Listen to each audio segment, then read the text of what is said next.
Hello అండి అందరికీ. దొండకాయ ఫ్రై, అది కూడా మా విలేజ్ స్టైల్లో మేము ఎలా చేసుకుంటాం ఈ చిన్న షార్ట్. నేనైతే దొండకాయ ముక్కల్ని ఇలా చిన్న చిన్నగానే కట్ చేసి పెడతానండి.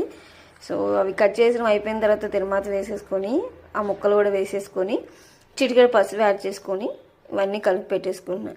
ఇవన్నీ మనం ఏం ఉప్పు అవేమి యాడ్ చేయకుండానే చక్కగా ఇలా మీడియం ఫ్లేమ్లో పెట్టుకొని వేపుకున్నామంటే చక్కగా మగ్గిపోతాయి.